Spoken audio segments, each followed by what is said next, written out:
Bismillahirrahmanirrahim. Assalamualaikum warahmatullahi wabarakatuh.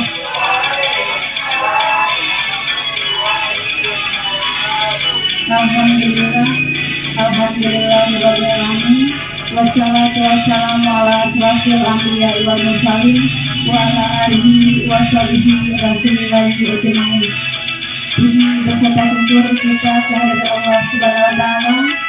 Pada saat ini kita masih diberikan kesempatan untuk menjalankan rutinitas kita sebagai penduduk, dan mudah-mudahan apa yang sudah kita lakukan mendapat ridho dari Allah Subhanahu wa taala. Salawat dan salam kepada junjungan kita Nabi besar Muhammad sallallahu alaihi wasallam. Allahumma shalli ala sayyidina Muhammad. Yang terhormat Ibu Kepala Sekolah SMA Negeri 2 Sulawesi Selatan, yang saya hormati Bapak Ibu Wakil Kepala Sekolah, Bapak-bapak, Ibu-ibu majelis guru, dan peserta usaha yang sempat hadir pada kesempatan ini. Pertama, saya mengucapkan terima kasih yang sebesar-besarnya kepada Ibu Kepala Sekolah beserta Wakil Kepala Sekolah yang telah memberikan kesempatan untuk saya menyampaikan informasi kepada teman-teman semua mengenai budaya positif dan penerapannya di sekolah kita di SMA Negeri 2 Sulawesi Selatan ini. Dan terima kasih juga kepada teman-teman semuanya, teman rekan sejawat saya, guru SMA Negeri 2 Sulawesi Selatan yang sudah berkenan untuk hadir di acara ini. Baiklah Bapak dan Ibu, bagaimana kabarnya siang ini, sehat? Alhamdulillah sehat. Semangat. Baiklah Ibu sekalian, saya di sini adalah calon guru PNK angkatan 9 yang ditugaskan untuk menyebarkan informasi ini kepada rekan-rekan semuanya, yaitu bagaimana kita menciptakan dan menerapkan budaya positif di sekolah yang kita cintai ini. Dari layar kita dapat melihat bahwa ini adalah destinasi modul 1-4 yang judulnya adalah budaya positif, dan nanti kita masih bersama untuk menerapkan budaya ini di sekolah kita. Tentu tidak lepas dari tujuan pendidikan, yang mana tujuan pendidikan itu menurut Kihaja Dewantara adalah menuntun segala kodrat yang ada pada anak. Jadi kodrat itu ada kodrat alam dan kodrat zaman. Jadi kodrat alam adalah kodrat di mana anak itu tumbuh besar dan lingkungannya bergaul. Dan juga kodrat zaman adalah zaman ketika dia saat ini, ketika kita mengajar dia, zaman kita tumbuh sangat berubah dari zaman kita SMA dengan zaman anak-anak kita zaman sekarang ini. Sekarang zamannya zaman teknologi. Nah, bagaimana kita mengarahkan itu untuk penerapannya menjadi positif. Dan juga tujuannya adalah agar anak-anak kita ini adalah mencapai keselamatan, kebahagiaan yang setinggi-tingginya, baik sebagai manusia maupun sebagai anggota masyarakat. Oleh sebab itu, pendidik tidak hanya dapat menuntun tumbuh atau hidupnya kekuatan kodrat yang ada pada anak-anak, agar dapat memperbaiki lakunya, bukan dasarnya hidup dan tumbuhnya kekuatan kodrat anak. Dan itu sedikit bayangan Bapak Ibu tentang filosofi Kihaja Dewantara tentang pendidik tugasnya adalah menuntun. Nah, jadi menuntun maksudnya kita menuntun kodrat yang ada pada anak. Anak itu istilahnya adalah sebagai kertas yang sudah ada garis-garis samar di dalamnya. Jadi bukan tabula rasa. Jadi kita adalah menuntun bagaimana garis samar yang ada di kertas ini menjadi jelas dan menebarkan garis-garis samar itu adalah tugas kita sebagai pendidik. Kita tuntun mereka. Jadi mungkin selama ini kita banyak menuntut pada anak. Kita tuntut dia harus harus capai nilai sekian. Nah, jadi prioritas utama kita sebagai pendidik adalah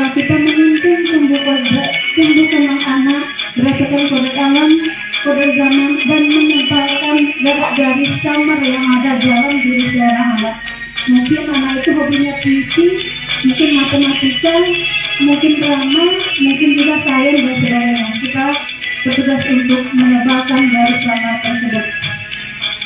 Selanjutnya mengenai budaya positif, ini pokok kita yang akan kita bahas hari ini. Budaya positif di sekolah yaitu nilai dan kebiasaan sekolah yang berpihak pada murid agar mereka dapat berkembang menjadi pribadi yang etis, penuh hormat dan bertanggung jawab sesuai dengan profil pelajar Pancasila. Kemudian ada beberapa hal yang akan kita bahas hari ini, yaitu konsep utama budaya positif. Yang pertama adalah perubahan paradigma belajar, yang kedua disiplin positif, yang ketiga kebutuhan dasar manusia, yang keempat motivasi perilaku manusia, yang kelima restitusi, posisi kontrol guru, 6 keyakinan kelas, dan 7 segitiga restitusi. Kita bahas yang pertama dulu, yaitu perubahan paradigma belajar. Dalam membangun budaya positif di sekolah, sekolah dapat menyediakan lingkungan yang positif, aman dan nyaman agar siswa mampu berpikir, bertindak dan mencipta dengan merdeka, mandiri dan bertanggung jawab. Disiplin sangat berkaitan dengan kontrol guru terhadap siswa. Nah, Bapak Ibu sekalian, mengenai kontrol, kita nanti akan mempraktekkan sebenarnya seperti apa kontrol itu. Kita dan teman kita akan melakukan tindakan cobalah bisa. Anda adalah A. Jadi Bapak, Ibu adalah seseorang, anggap saja dia adalah A. Tugas Bapak adalah Anda mengepalkan salah satu tangan Anda. Kita kepalkan tangan kita. Nah, kita kepalkan tangan kita. Kemudian cobalah Anda bayangkan bahwa Anda menyimpan sesuatu dalam genggaman Anda dengan tangan kita, dan perlu menjaga benda tersebut sekuat tenaga karena begitu pentingnya untuk kehidupan Anda. Nah, jadi kita mengepalkan kepalkan tangan kita, anggap ada sesuatu hal yang penting dalam tangan kita. Kapan kita buka tangan kita ini? Setiap kapan kita buka? Nah, padahal teman kita, mungkin di sebelah kita, di sekeliling kita, ada yang membujuk, ada yang meraih, bahkan ada yang intimidasi, memarahi, menggoda, menggelitik, atau menawar uang. Buat apa tangannya? Saya beri 500 juta. Saya buka apa tidak? Buka. Dibujuk, ayolah bukalah tangannya. Apa isinya itu? Nah, kira-kira apa yang menjadi dorongan bagi kita, motivasi kita untuk mendekatkan? Apakah bujukan teman? Apakah rayuan? Apakah kita dikritik? Atau kita diintimidasi, ditekan? Atau kita ditawari sesuatu untuk mendekatkan kita? Siapa yang mendekatkan kita? Kita kan sendiri. Kira-kira berdasarkan apa kita buka tangan? Nah, ini kita bisa bayangkan ke diri seorang anak. Kira-kira kita suruh anak itu sholat, dia tidak mau sholat, kira-kira bagaimana? Apa kita harus habis dia? Apakah harus kita bujuk dia? Haruskah kita beri semacam reward kepada dia? Nah, tentu yang punya kontrol itulah diri kita sendiri atau diri siswa itu sendiri. Lanjut, perubahan paradigma belajar. Perubahan paradigma belajar ini adalah dari kontrol, ilusi kontrol oleh William Glasser. Ilusi bahwa guru itu adalah mengontrol murid. Ilusi. Apa itu ilusi? Ilusi itu adalah prasangka yang sebenarnya salah, persepsi yang salah. Jadi persepsi yang salah kalau guru itu mengontrol murid. Nah, sebagaimana kita mengontrol murid, kalau dia tidak ingin berubah, ya tidak juga kan? Yang kedua, ilusi bahwa semua perbuatan positif, efektif dan bermanfaat. Bagaimanapun kita seorang guru memberikan penguatan, sudah berkali-kali dipanggil ke BK, sudah dinasehati berkali-kali, berubahkah? Mungkin ada dan mungkin ada juga yang belum berubah. Nah, teman-teman, kontrol tidak terletak pada orang yang memberikan penguatan tadi. Selanjutnya adalah ilusi bahwa kritik dan membuat orang merasa bersalah dapat menguatkan karakter. Ternyata persepsi itu juga salah, memberikan kritikan dan membuat orang merasa bersalah. Coba kamu bayangkan orang tua kamu membiayai kamu sekolah sehingga sulit mencari uang. Kamu begini sikap kamu, jadi membuat anak merasa bersalah. Ternyata itu juga tidak efektif untuk merubah atau menerapkan budaya positif di sekolah kita ataupun kepada siswa kita. Selanjutnya adalah ilusi bahwa orang dewasa itu memiliki hak untuk memaksa. Jadi kalau kita seorang guru sudah dewasa, kita mempunyai siswa, mempunyai anak mungkin, apakah kita memaksa mereka akan menjadi lebih baik? Bagaimana menurut Bapak dan Ibu? Kita paksa mereka, apakah itu akan menjadi lebih baik? Belum tentu ya Bapak dan Ibu. Oke, lanjut kita masuk dulu yang kedua, yaitu disiplin positif. Apa makna disiplin itu sesungguhnya? Kalau kita lihat dari etimologinya, dari segi bahasa, disiplin itu berasal dari kata bahasa Latin, yaitu disiplina, yang artinya belajar. Makna asal dari kata ini berkonotasi dengan disiplin diri dari murid-murid Sokrates dan Plato. Jadi inilah pendapat Sokrates dan Plato. Kemudian disiplin diri membuat orang mengenali potensinya menjadi sebuah tujuan apa yang dia hargai.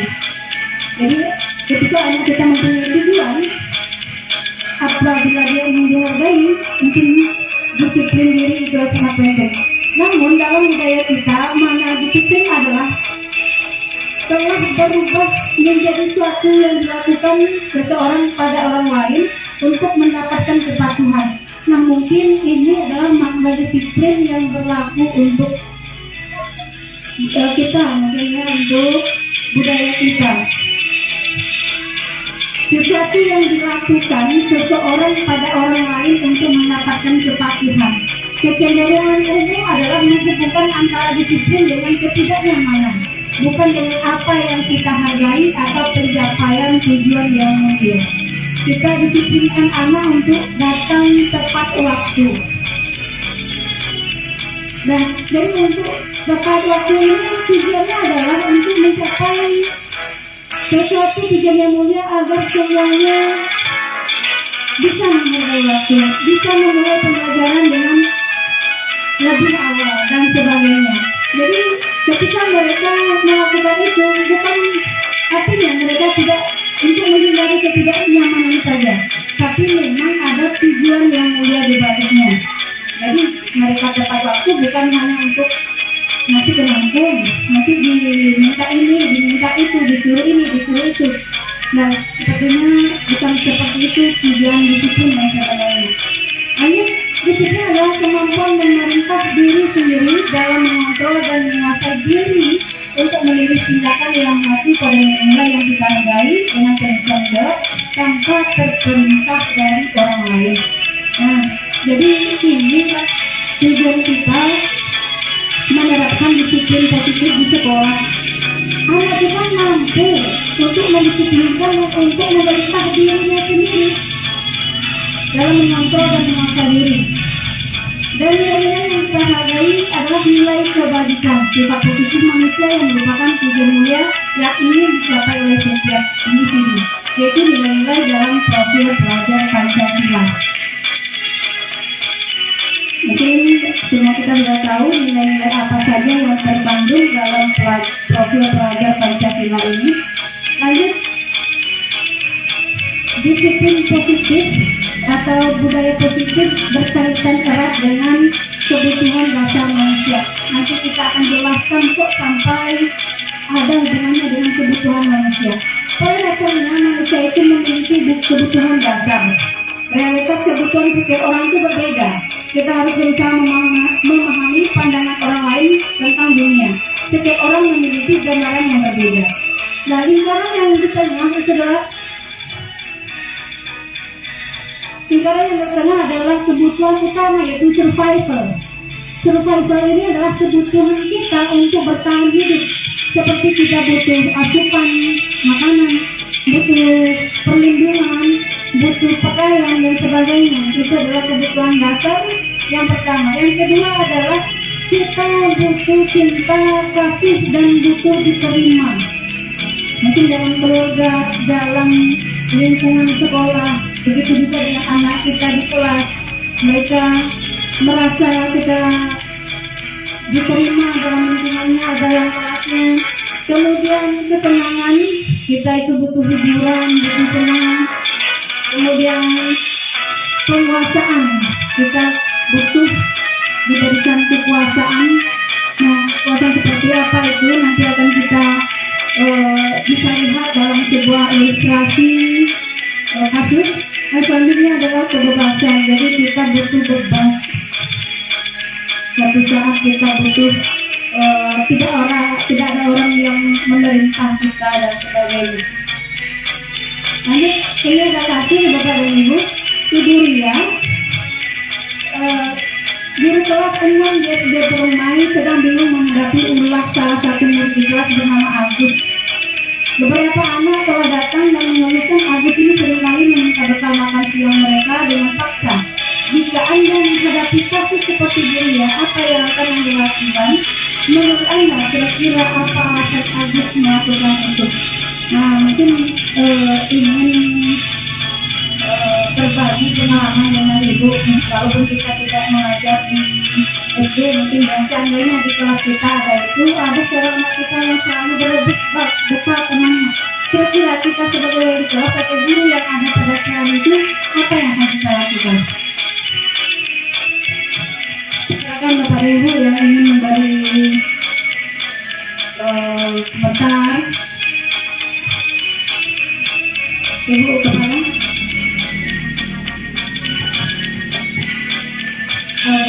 Kalau saya pertama menasihati sikap si Agus karena telah memaksa meminta makanan kepada temannya. Ini kalau bisa meminta itu dengan baik tanpa paksaan. Kalau dia memberi dengan baik, ya kita terima. Yang kedua, gurunya juga meminta agar si Agus membawa makanan pula dari rumah, biar bisa berbagi pula. Nah, biar enak berbagi. Jadi mereka itu paling berbagi makan. Demikian saja, terima kasih. Oke, super sekali Ibu Kepala. Selanjutnya masih ada Bapak dan Ibu. Menurut Ibu Kepala kita tadi bahwa kita menasihati Agus dengan baik-baik agar kalau ingin bekal teman harus diminta dengan secara baik ya Bu. Dan kemudian meminta Agus bawa bekal makanan pula. Nah, sepertinya memang itu akan kita lakukan ya Bapak dan Ibu. Tapi ada kita yang lupa bahwa kiranya Agus ini bersikap demikian tentu ada alasannya. Mungkin ada dari kebutuhannya tadi, kebutuhan dasarnya tadi yang tidak terpenuhi. Nah, mungkin saja seperti ini. Dalam konteks penerapan positif, Ria sebaiknya mencari tahu alasan Agus melakukan tindakan tersebut agar mengetahui kebutuhan mana yang sedang berusaha dipenuhi oleh Agus. Nah, jadi apa yang kita lakukan selama ini sebenarnya itu sudah bagus, tapi mungkin kita berpihak ke siswanya yang belum. Mungkin siswa ini yang pertama, Agus tadi dia merasa lapar dan orang tuanya tidak membawakan bekal makan siang dan survival. Untuk survivalnya bukan bekal. Tidak kasihan. Kira-kira Bapak Ibu kalau kasusnya seperti ini, si Agus tidak bawa bekal siang, siapa berkolaborasi dengan siapa kita? Iya, bagi bisa berkolaborasi dengan orang tua. Lanjut, Agus menjadi perhatian. Teman Agus jadi memperhatikan Agus. Nah, jadi Agusnya ini rupanya kalau tidak orang tuanya, saya mungkin sedang berkolaborasi dengan tanya kepada orang kenapa Agus tidak bawa bekal di tengah. Agusnya ada disiapkan bekal, mungkin dia tidak mau membawanya. Nah, mungkin saja Agus ini adalah mencari perhatian.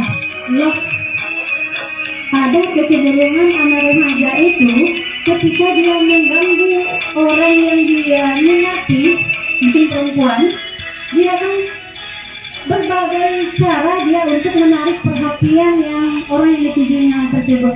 Ada Bapak dan Ibu mengalami seperti ini? Mungkin contoh ya, mungkin ada seseorang yang maksud kepada Bu Dewi. Nah, jadi Bu Dewi ini bawa makanan atau bawa apa, selalu diperhatikan. Apa minta dong, atau yang orang itu biasanya yang macam itu. Bagi-bagi dong. Nah, artinya sebenarnya bapak ini tidak butuh makanan itu, tapi hanya ingin perhatian dari Bu Dewi saja. Nah, jadi ya caper. Jadi si Agus ini butuh perhatian, butuh dicintai. Kemudian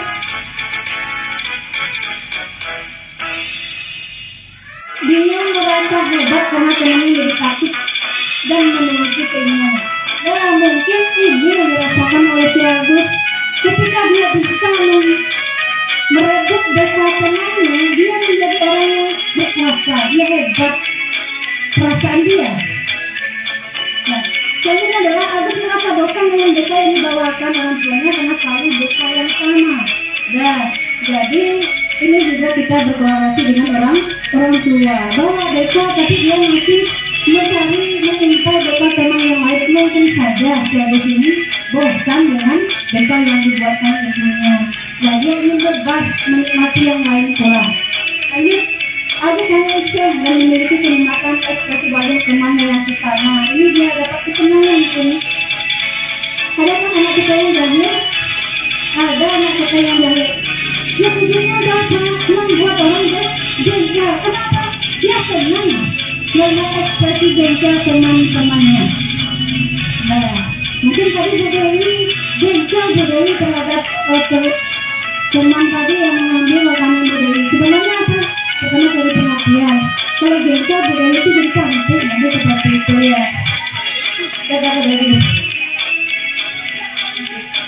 Itu cuma contoh ilustrasi berikutnya akan kita temui dalam slide berikutnya. Kemudian adalah motivasi. Tadi kan motivasi apa yang kita yang mempengaruhi kita untuk membuka kepala tadi. Mungkin ada kita buka, mungkin motivasinya karena ditawari orang tadi kan Bu Mary, mungkin saya kasih 500 juta, buka tangannya, apa yang di sana saya ingin lihat.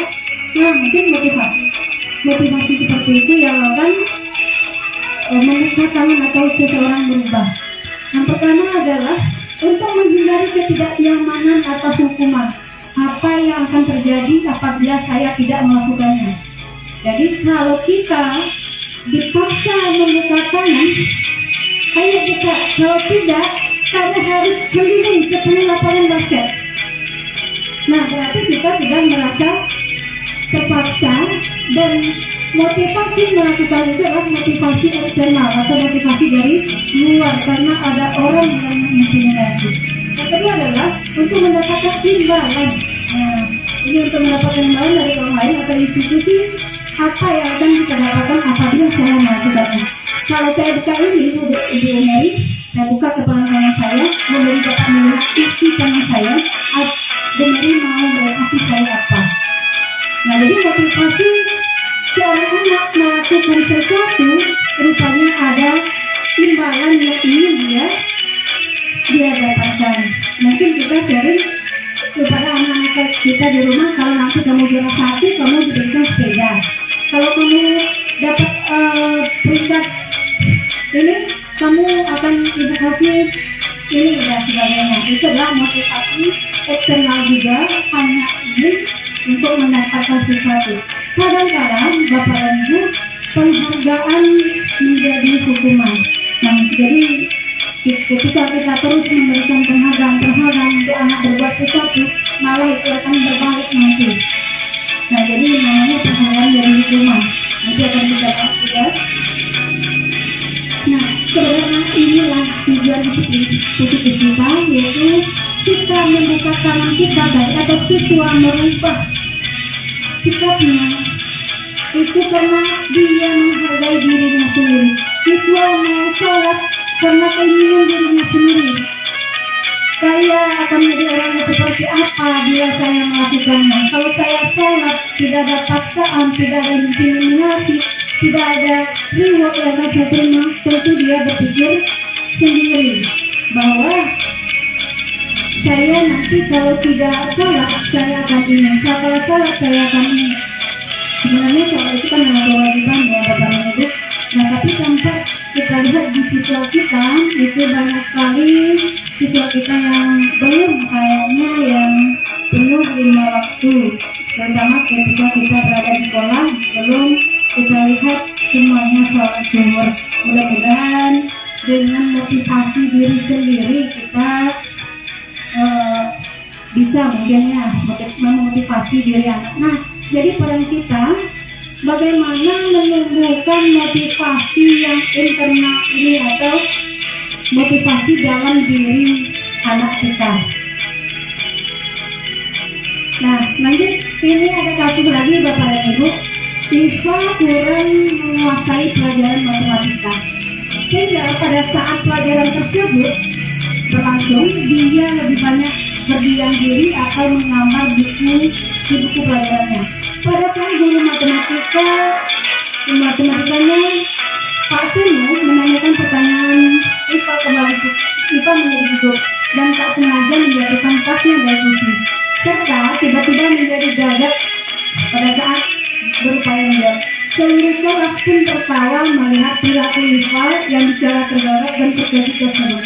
Pak Seno pada saat itu membiarkan teman-teman IPA menertawakan IPA yang tergagap dan malu luar biasa.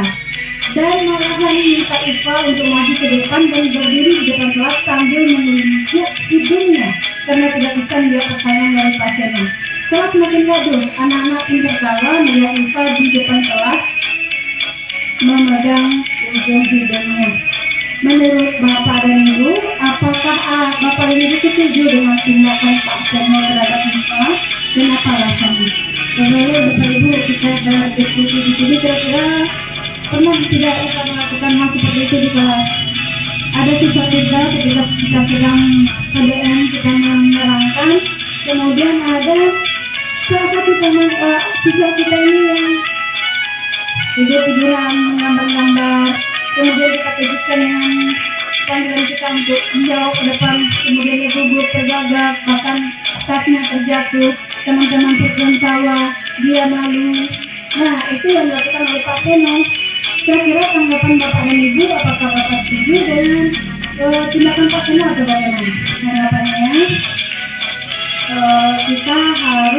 kita minta fokus dari anak kita untuk tetap pada materi yang kita jelaskan. Kemudian yang dilakukan Pak Seno tadi adalah bullying verbal ya, secara tidak langsung sudah membuli anak, memperbalukan seorang anak di depan teman-teman di kelasnya. Adakah kita berbuat seperti itu? Alhamdulillah. Berarti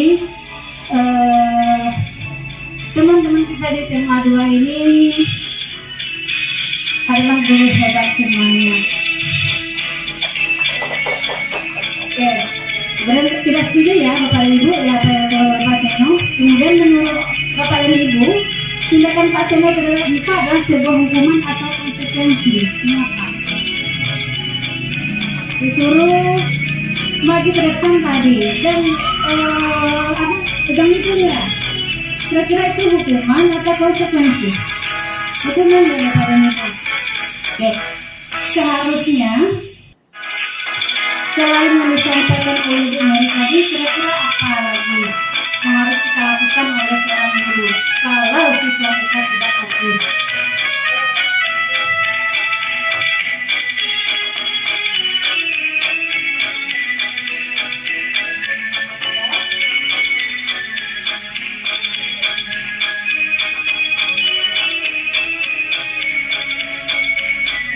Ya mungkin salah satu untuk menambahkan apa yang disampaikan oleh Ibu Mary tadi, mungkin kita sebagai guru juga introspeksi juga ya. Mungkin dengan cara seperti ini saya mengajar, siswa saya seperti ini. Kalau saya begini metode ngajarnya, siswanya seperti ini. Nah jadi siswa itu kita jadikan sebagai apa namanya, refleksi lah ya. Jadi dari sikap siswa kita juga bisa mengubah caranya kita bagaimana sehingga mereka fokus mungkin hasil dulu dan penonton atau kita game edukasi yang berhubungan dengan matematika dan sebagainya. Kemudian menurut Ibu dan Bapak tadi, tindakan Pak Tino ini adalah sebuah hukuman, bukan konsekuensi ya. Saya kira beda tidak hukuman dengan konsekuensi, beda ya. Jadi hukuman, disiplin, hukuman sesuatu yang menyakitkan harus terjadi. Nah, menyakitkan bagi siapa? Menyakitkan bagi yang dihukum, bagi IPA tadi, menyakitkan karena dia merasa malu, ya, ditertawakan, kemudian tidak nyaman untuk murid untuk jangka waktu yang panjang. Dan ketika dia sudah kuliah nanti, dia masih ingat dengan Pak Seno ini. Pak Seno itu dulu waktu saya sekolah, saya ngantuk. Nah, saya dibutuhkan, jadi lama malunya. Lama ingatnya bahwa dia pernah dipermalukan di depan teman-temannya. Kemudian murid atau anak akan tersakiti. Ya, tadi ada bullying verbal ya. Secara tidak sengaja dengan perkataan kita tidak membuli anak. Kemudian perilaku pasif agresif meningkat, sistem tidak akan berjalan bila murid tidak takut.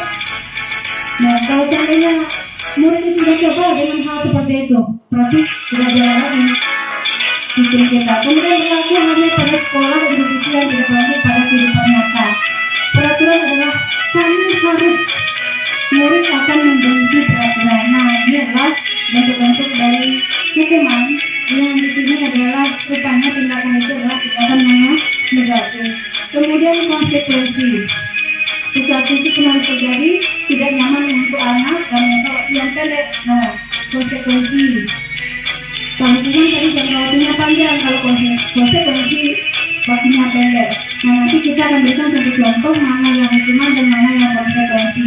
Kemudian murid atau anak juga dibuat tidak nyaman, penguatan hanya bertahan dalam jangka waktu pendek, memerlukan monitoring dan supervisi terus-menerus dari guru, membantu penerapan, mengikuti peraturan dalam masyarakat, apa peraturannya, mampukah kamu melakukannya, dan jangan mengawasi murid tidak menghormati peraturan. Nah, ini ada konsekuensi ini.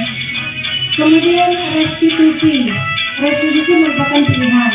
Nah, kalau seperti itu kita restitusi. Bagaimana kita mengambil keputusan atau mengambil tindakan melalui restitusi? Nanti juga akan kita bahas seperti apa langkah-langkahnya. Menyuapkan untuk murid atau anak dalam jangka waktu yang panjang. Korban mendapatkan ganti, murid tidak mendapatkan perawatan. Masalah terpecahkan, murid belajar tanggung jawab untuk perilakunya. Fokus pada pemecahan masalah dalam jangka waktu panjang.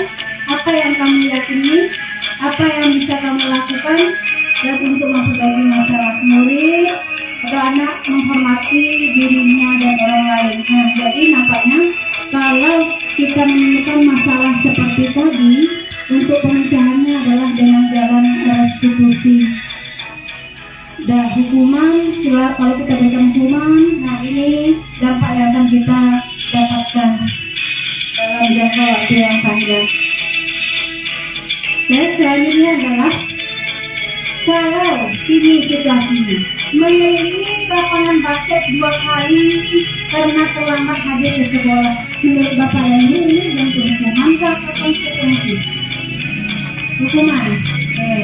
Lanjut, membersihkan coretan yang dibuatnya di papan tulis. Dia coret-coret papan tulis pada waktu jam kosong mungkin. Kemudian kita masuk. Kira-kira kita suruh dia menghapus, itu hukumannya atau konsekuensinya? Konsekuensi.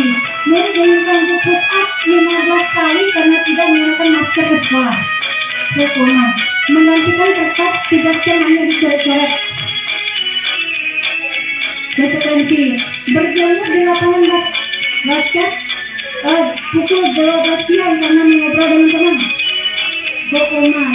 Murid-muridnya bertanya lagi sepanjang hari karena tidak menggunakan sepatu warna hitam sesuai peraturan sekolah.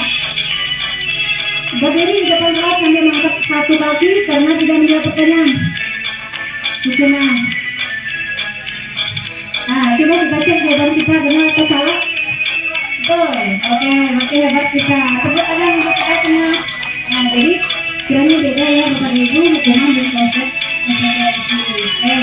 lanjut kita posisi kontrol guru.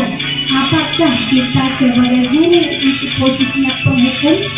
Kamu telah lari 12 kali lapangan penghukum, kemudian membuat rasa bersalah. Seperti apa kalimat guru yang membuat rasa bersalah pada siswanya? Bapak tadi sudah jawabannya. Kamu ingat orang tua kamu mencari uang seperti apa? Susah dulu itu zaman sekarang. Kamu sekolah, kamu sia-siakan. Nah, itu posisi kontrol kedua. Yang ketiga adalah sebagai teman. Nah, kita sering kan? Ini sebetulnya menganggap siswa itu adalah sebagai teman kita. Kira-kira kalau dalam pemecahan masalah, kita sebagai teman itu seperti apa ucapan yang kita keluarkan? Nah, itu yang kita bahas lagi. Kemudian pemantau, kita mantau saja. Kita lihat saya kelas 12 tipe 1 hasil ini dalam minggu ini sudah 3 kali terlambat. Nah, kita pantau dulu entahnya. Kalau terlambat lagi, apa yang akan kita lakukan? Nah, lanjut adalah manajer. Nah, sebagai manajer ini adalah bagaimana sikap posisi guru sebagai manajer ketika secara mandiri anak tersebut dia ingin mempertanggungjawabkan tindakannya. Nah, apa ucapan-ucapan seorang guru yang posisinya sebagai manajer dalam pemecahan masalah? Nah, kira-kira menurut Bapak dan Ibu, kan kita banyak masalah di sekolah. Kira-kira posisi mana yang sudah kita, posisi yang mana yang kita tempatkan di kita? Sebagai penghukum mungkin ada ya, kadang harus kita lakukan itu karena situasi dan kondisi. Sebagai pembuat bersalah sering itu mungkin Ibu BK pernah ini enggak? Mungkin sering juga ada juga ucapan ini lah ya, atau ibu di rumah aku sayang cari bukti dan sebagainya. Lanjut sebagai teman dan tapu-tapu bahunya apa yang kurang baik dari meja pemantau dan sebagainya. Selanjutnya adalah posisi kontrol dulu. Oke, kapan identitas itu gagal dan kapan berhasil? Nah, jadi dalam kasus kita gagal atau berhasilnya kita bisa lihat di sini. Apabila kita sebagai penghukum ini membuat rasa bersalah, identitas nanti akan gagal. Kenapa? Karena dalam proses ini pemimpin akan menghardik mereka dengan cara yang keras, menunjuk, menyakiti dia. Nanti kita sudah berperan sebagai guru penghukum. Kemudian kamu tidak melakukannya, awas ya, rasakan. Kalau tidak lengkap tugasnya, awas nanti. Tugas kamu tidak tuntas. Nanti kalau tidak tuntas, kamu tidak naik kelas. Tapi secara otomatis kita sudah menghukum. Posisi kita mengambil peran sebagai penghukum. Kemudian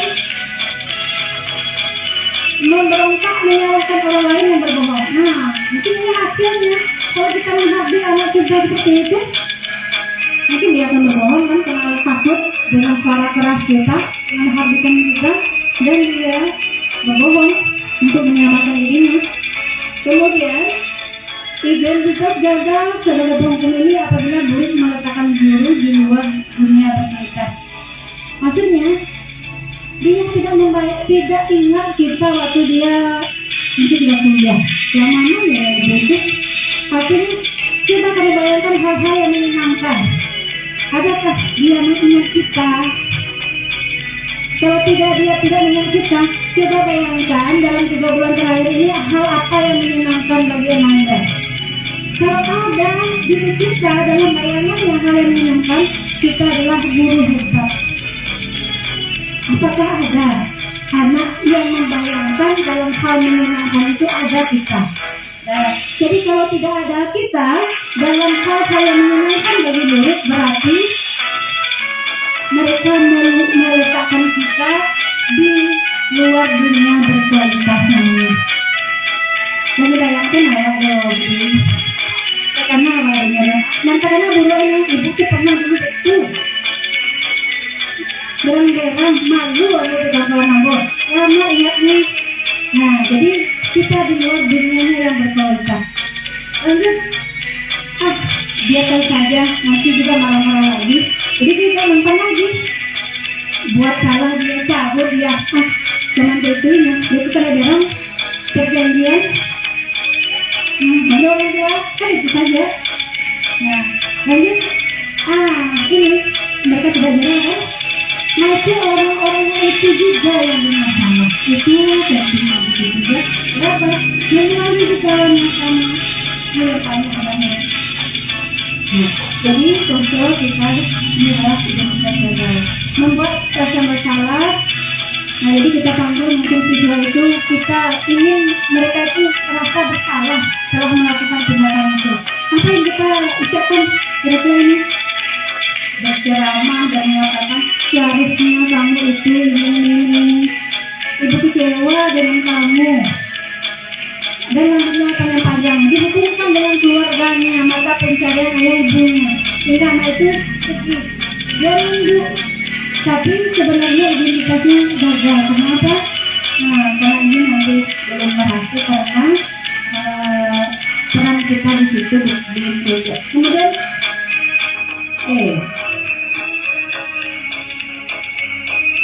menyembunyikan, menyangkal dan berbohong. Nah, menyembunyikan, menyangkal dan berbohong. Murid meletakkan guru di dalam dunia berkualitas. Nah, maafkan saya merasa rendah diri. Jadi dia meletakkan guru di dalam dunia yang berkualitas. Nah, kenapa dia letakkan kita berkualitas? Mungkin ada manfaatnya. Untung ibu itu mengingatkan saya seperti ini. Nah, jadi kita bukan dengan keluarganya. Tidak, kamu kasihan lihat ibu kamu dan sebagainya.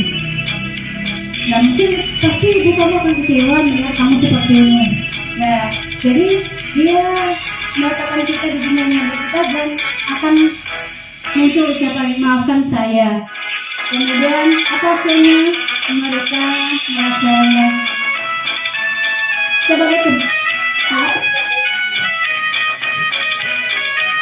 kira-kira bagaimana Bapak Ibu, apakah itu baik atau belum baik?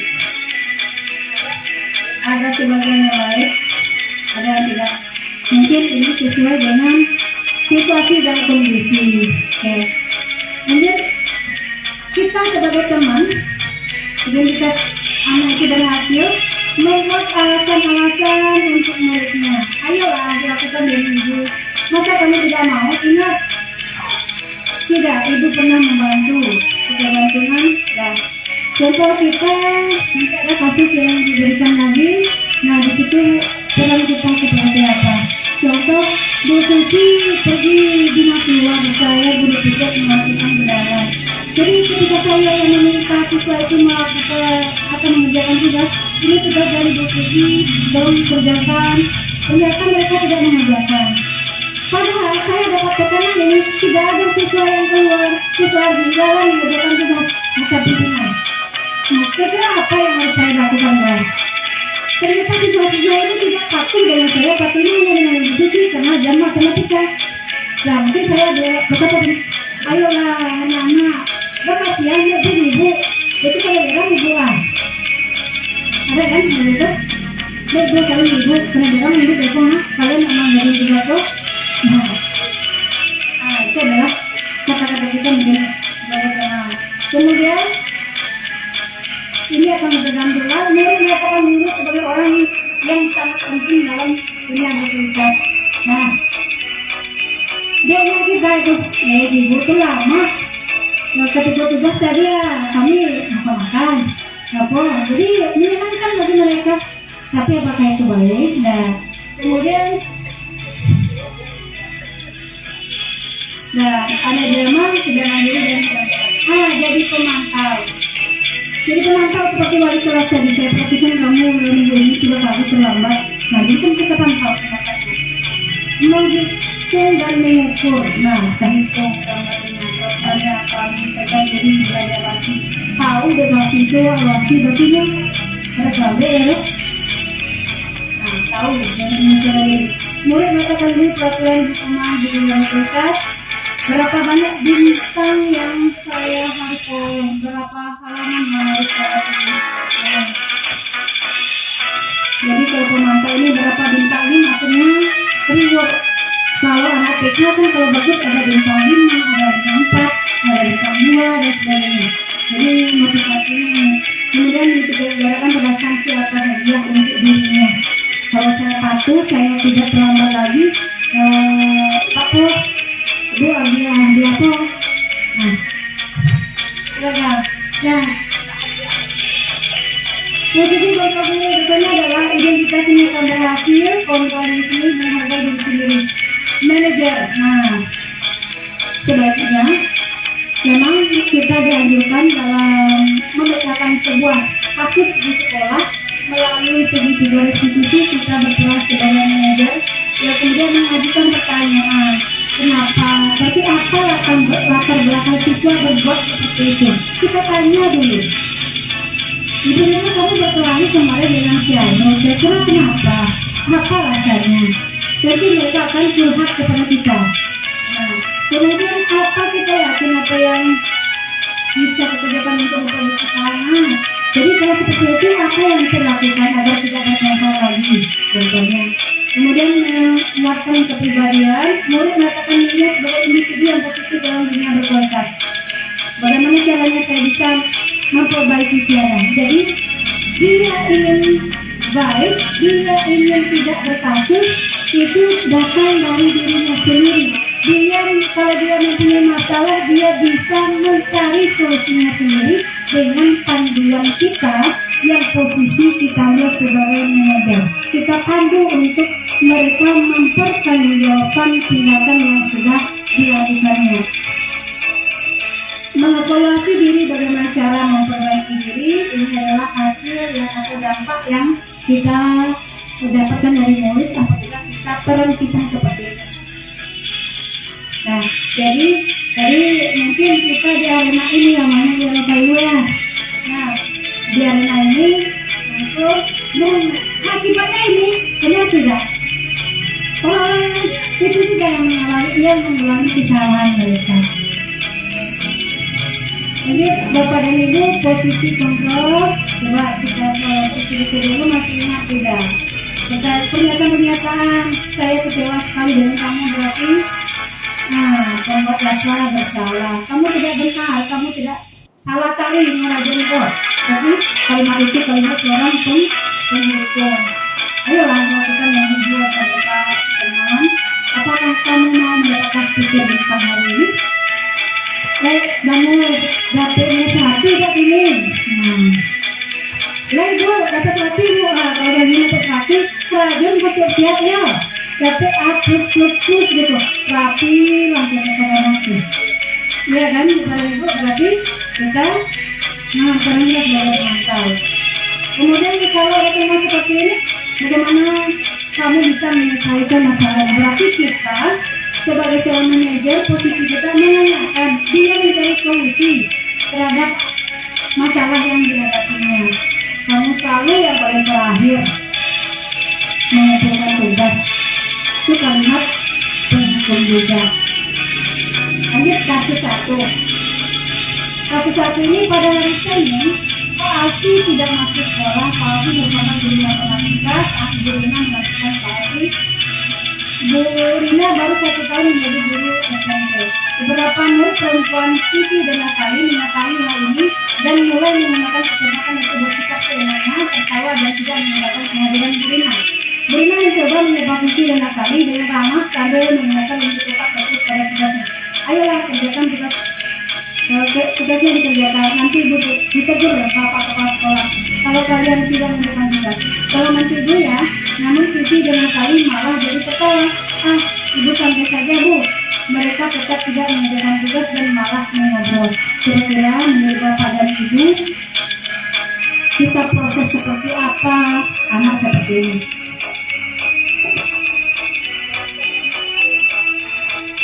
Boleh masukkan masalahnya. Kalau ini kita bermutik, kalau kita sebagai gurunya, kira-kira apa yang kita lakukan?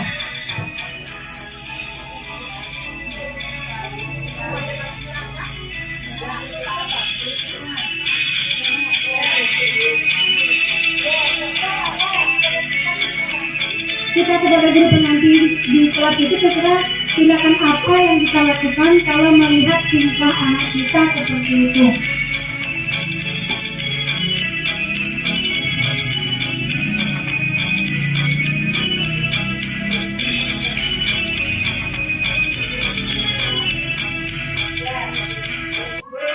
Dalam 1 tahun di sana diminta mengatakan, boleh mengatakan seperti ini, ayolah kerjakan tugasnya.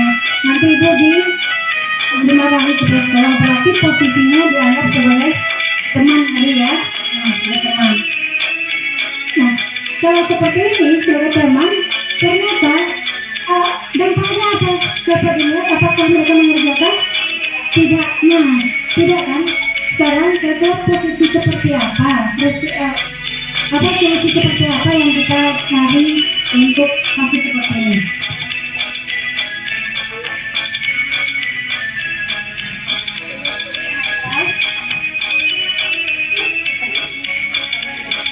Dikasih plus-plus, jadi yang mengerjakan, berarti dia mengharapkan reward.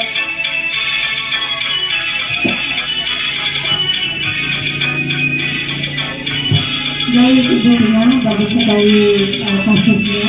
Kalau menurut saya sebagai gurunya itu harus mengajak siswa Siti dan Natali tadi untuk mengerjakan tugas yang diberikan seperti nilai yang bagus. Kalau Anda mau mengerjakan tugas yang ibu berikan, ibu akan berikan nilainya plus. Itu menurut saya. Kalau BNI di sana, Siti Natali kerjakan tugasnya. Kalau kamu masih siap, saya beri nilai plus. Berarti motivasi, kalau dia melakukan, motivasinya hanya untuk mendapatkan penghargaan. Oke. Ada lagi Bapak dan Ibu? Nanti kita dorong ya bagaimana sosial baik. Ini kasus yang berikutnya. Anto dan Nino sedang bermain bersama di lapangan basket dan tiba-tiba terlibat dalam sebuah pertengkaran adu mulut. Dino pun menjadi emosi dan mengadakan kontak fisik, menarik kemeja Anto dengan kasar sampai 3 kancingnya terlepas. Pada saat itu guru piket langsung melerai mereka dan membawa mereka ke ruang kepala sekolah. Ibu Susi sebagai kepala sekolah berupaya menenangkan keduanya, terutama Dino. Dino, sepertinya kamu saat ini sedang marah sekali. Mendengar itu Dino pun mengalir ceritanya tentang kesalahan hatinya. Bu Susi pun melanjutkan bahwa membuat kesalahan adalah hal yang manusiawi dan bahwa mempertahankan diri adalah hal yang baik. Namun, Dino memikirkan cara lain yang lebih efektif karena saat itu Dino berada di dalam kelas sekolah. Bu Susi melanjutkan pertanyaan tentang keyakinan sekolah yang disepakati serta apakah Dino bersedia memperbaiki kesalahan yang telah dilakukan terhadap Anto. Dino pun akhirnya perlahan mengangguk. Kemudian Bu Susi balik bertanya kepada Anto, hal apa yang bisa dilakukan Dino untuk memperbaiki masalah ini? Anto menjawab, saya perlu kancing baju saya diperbaiki Bu. Ibu saya akan sangat marah kalau melihat kancing baju saya sampai copot 3 kancing begini. Ibu Susi pun kembali bertanya kepada Dino, apakah yang akan dilakukan untuk memastikan 3 kancing baju yang terlepas. Nah, ini kasus baru. Itu tindakan yang diambil oleh Bu Susi. Yang pertama, memanggil keduanya ke dalam ruangan kepala sekolah. Kemudian ditanyakan kenapa berbuat seperti itu. Kemudian Bu Susi tidak menyalahkan, hanya berkata membuat kesalahan dan mempertahankan diri itu penting. Membuat kesalahan itu adalah hal yang manusiawi. Nah, jadi kalau anak mendapatkan kata seperti itu, kira-kira menurut Bapak dan Ibu bagaimana? sering berbuat salah, sudah terbiasa. Nah, kemudian Ibu Suci lanjut bertanya tentang keyakinan sekolah yang disepakati. Nanti kita bahas tentang keyakinan kelas yang mungkin kita bisa terapkan ini dalam waktu dekat atau semester depan membuat keyakinan kelas. Nah, bagaimana cara-caranya, apa pembuatan keyakinan kelas, nanti kita akan diskusikan juga bersama. Nah, kemudian masalah Dino dan Anto tadi, kan tidak tahu di sini siapa yang kesalahannya apa. Ya, jadi ditanya dulu. Jadi kalau kita anak bertingkah seperti itu, yang kita lakukan di sekolah kita bagaimana? Apakah sama tindakan yang dilakukan oleh Bu Siti? Dipanggil dulu, iya kan? Ya, dipanggil Bu Eka. Kira-kira Bu Eka selanjutnya sudah dipanggil apa? Terima kasih kepada Ibu CGT yang memberikan saya kesempatan. Melalui kasus yang kedua ini, saya sebagai guru BK sebenarnya sangat bertentangan dengan apa yang telah saya pelajari di kampus dulu. Ada yang situasi di sekolah kita. Kalau kami dulu kuliah sangat tidak disarankan untuk menghukum siswanya.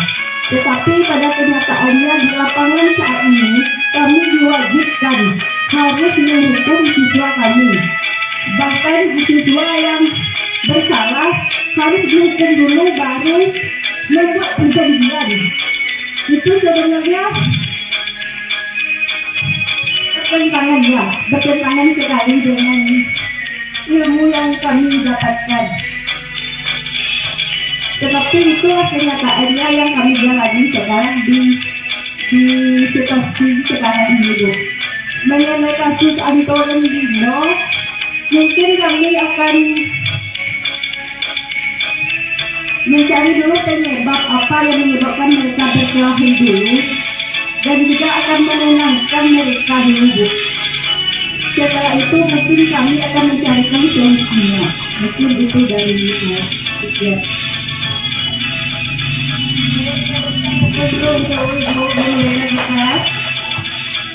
Memang gurunya kami baru 2 bulan mempelajari modul CGT ini. Ternyata sama dengan kampus kuliah, menghukum itu kiranya tidak baik ya gurunya. Nah, iya. Nah, jadi tugas kita adalah bagaimana caranya kita menghukum kalau kasusnya seperti ini. Nah, berarti kita harus mencari jalan lain. Apa itu jalan lain? Nah, kami pun sedang mendalami itu bersama-sama kita. Jadi salah satu gunanya diskriminasi ini adalah kami CGT bertugas untuk menyampaikan informasi ilmu yang beberapa saat ini kami terima sehingga menyebar. Maka di sekolah itu CGT dan tidak CGT akan sama perlakuannya. Nah, itu masuk dari diskriminasi ini.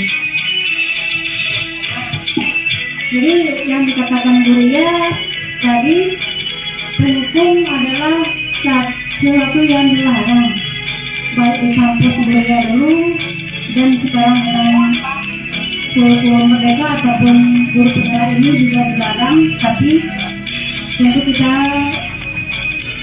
cari solusi yang terbaik. Apakah itu efektif atau tidak, nah itu tergantung kepada kita bersama.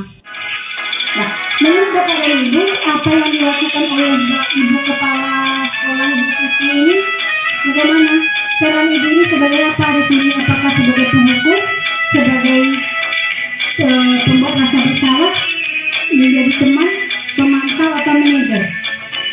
Manajer. Nah, sebagai manajer, enak kan bahasanya orang yang manajer ini? Nah, apa enaknya? Ini bisa kita dengar. Nah, nomor salah adalah hal yang manusiawi. Nah, salah itu hal yang biasa, manusiawi. Mempertahankan kalau mungkin merebutkan sesuatu, mempertahankan itu adalah sesuatu yang harus kita lakukan. Tapi Nah, Dino minta memikirkan cara yang lain yang lebih efektif daripada tadi berkelahi. Nah, jadi mencarikan solusi.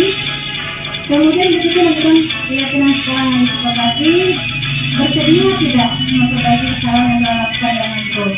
Nah, ditanya, kalau kamu bersedia tidak, kan kancing baju si Anto 3 tadi yang ngepet. Kira-kira bagaimana solusinya menurut kamu? Kan ditanya ke Dino. Nah, apa katanya?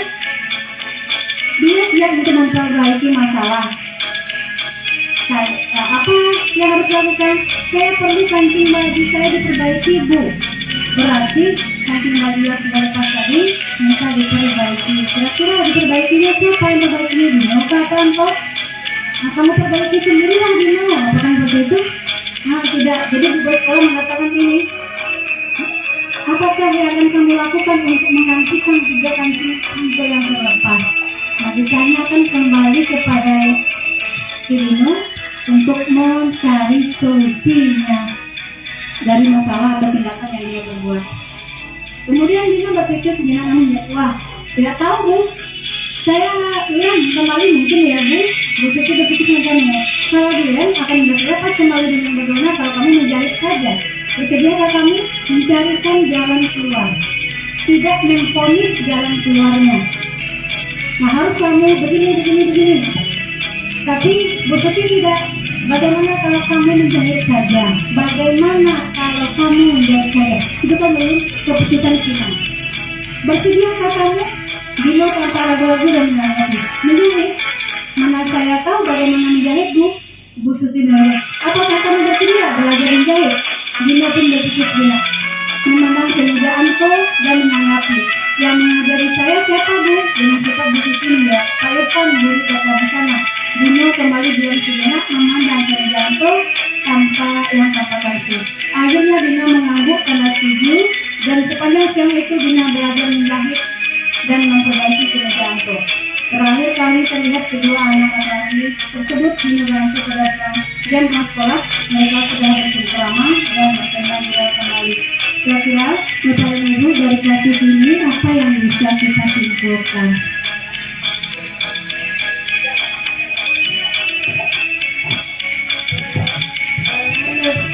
Kami bercerita, Bu Suti tidak memaksakan kehendak berani dan tidak menuntut keputusan berani. Bu Suti mengajak anak berbicara mana jalan yang terbaik dalam menyelesaikan kasus ini. Ternyata dari anak-anak setuju dengan pendapat Bu Suti, akhirnya mereka berdamai. Itu yang terima kasih. Terima kasih saya beri aplaus untuk saya.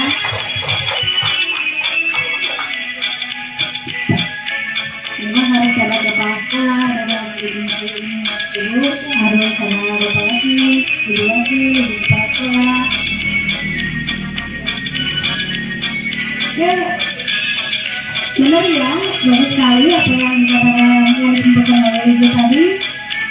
Jadi Bu Suti ini orang yang bersama, kalau kita lihat, menuntun kita untuk mencari solusi sendiri, menyelesaikan masalah dengan cara diskusi, dan inisiatif untuk memperbaiki diri dan mempertanggungjawabkan tindakan.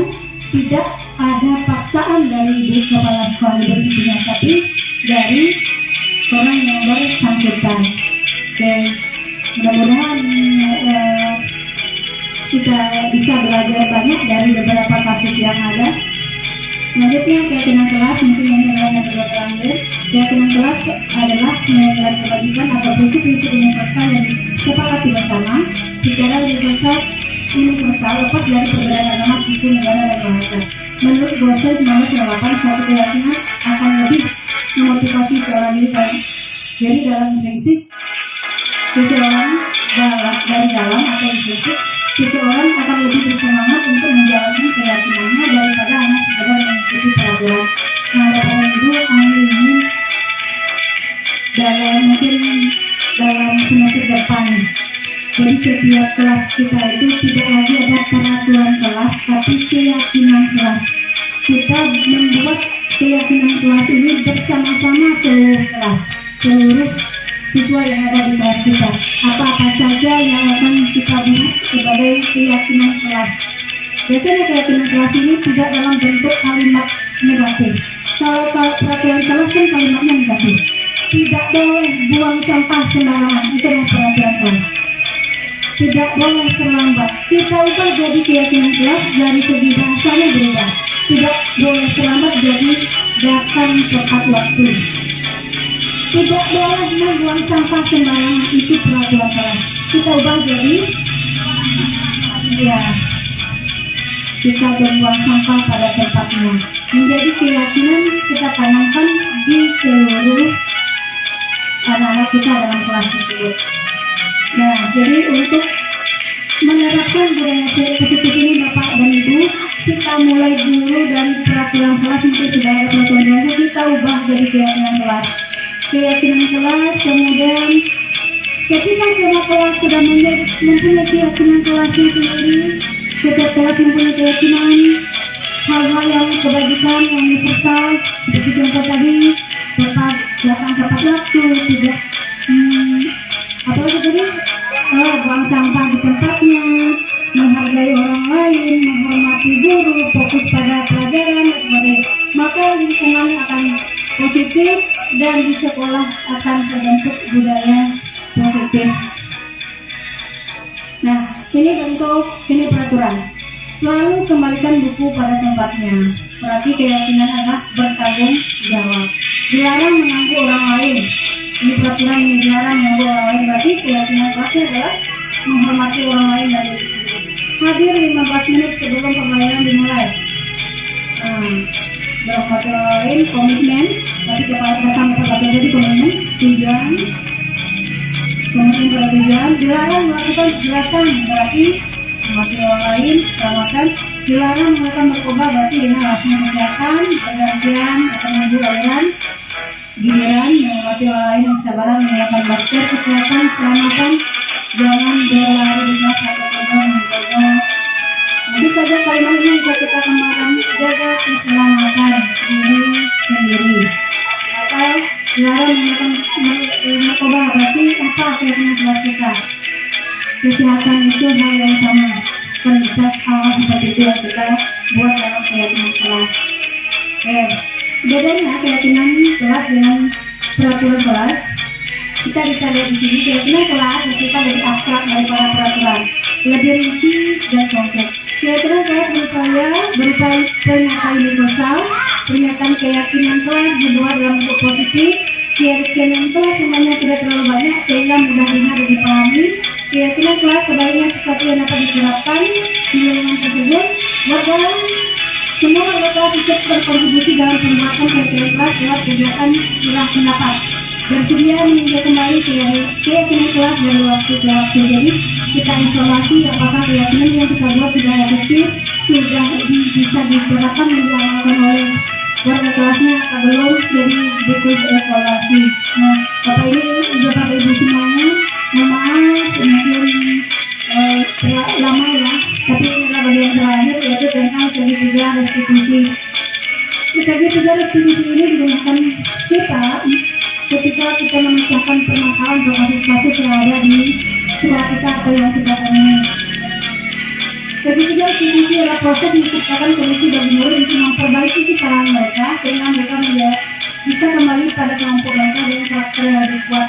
Melalui restitusi guru dapat yang pertama membantu murid menjadi lebih memiliki tujuan, disiplin positif serta menunjukkan dirinya secara berbuat salah. Membantu murid untuk jujur pada diri sendiri dan mengevaluasi dampak dari kesalahan yang dilakukan. Kami dalam memberikan penawaran bukan paksaan. Nah, jadi siswa dalam segitiga restitusi tidak merasa terpaksa ketika dia harus mempertahankan tindakannya. Nah, ini dia yang pertama adalah menstabilkan identitas. Nah, mungkin ini perkataan kita setiap orang pernah melakukan kesalahan. Nah, itu pernah, udah kalau di SMA dulu pernah macam itu, itu salah satu kalimat. Bukan kamu satu-satunya orang yang salah. Kemudian ini ada tindakan yang memvalidasi tindakan yang salah. Ibu pernah memperkuat itu ada sapi, nah kan ada sapinya. Nah, kamu tentu punya alasan. Atau kenapa kamu lakukan itu? Ada cara yang lebih efektif untuk mendapatkan apa yang kamu butuhkan. Kemudian menanyakan keyakinan. Kalau tadi kita ambil kasus Bapak Ibu, kasus siapa yang diambil di sini dan kita buat di garis sini. Kasus yang menyebut PK tadi siapa ya? Agus ya. Jadi kalau kita panggil Agus, kita terapkan segitiga restitusi pada Agus, kira-kira seperti apa prosesnya? Pertama kita panggil dulu Agus. Agus, ayo masuk ke dalam ibu sebentar. Kata Bu, kemudian kan ini heboh dari siswa temannya berebut bekanya sehingga temannya kesal dan mengadukan kepada wali kelasnya. Kita sebagai wali kelas, apa yang mau kelas? Terlalu kita katakan dulu.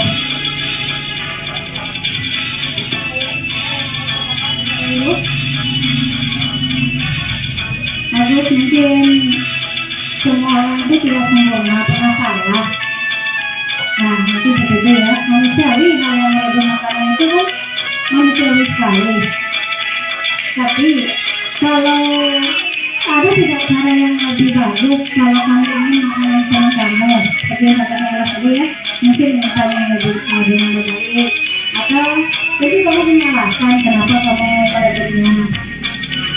Nah, kemudian mereka keyakinan kelas. Kalau kita punya keyakinan kelas, kalau merebut makanan orang ini, keyakinan semacam apa yang dia lakukan? Menghormati orang lain. Di kelas kita kan sudah ada keyakinan kelas. Kamu ingat apa itu keyakinan kelas? Kalau merebut makanan orang itu berarti kamu melanggar keyakinan kelas yang mana?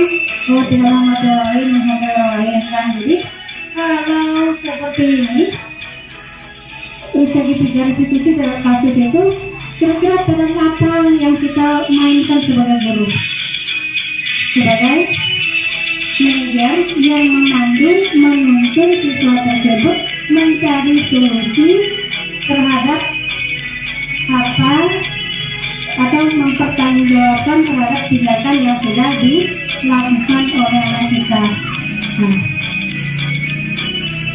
Nah, identitas tadi sama di garis ini. Nah, ini ucapan kita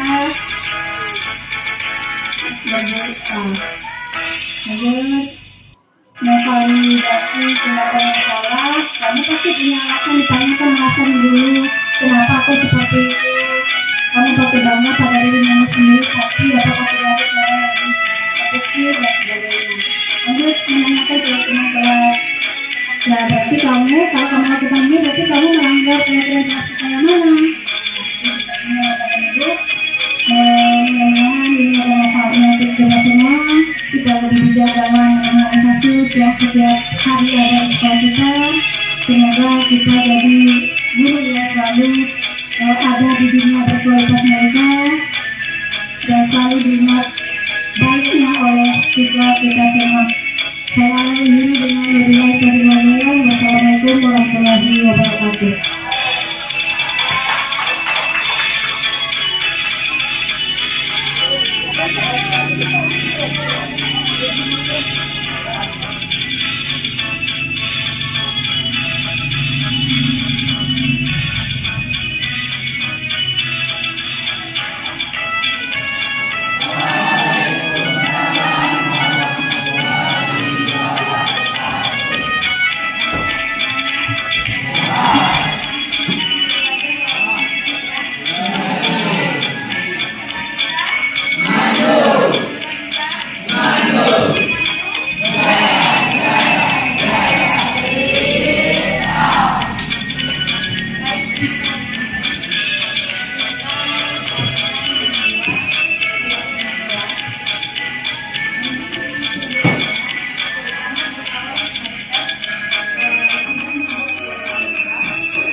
Ini adalah keyakinan kelas kita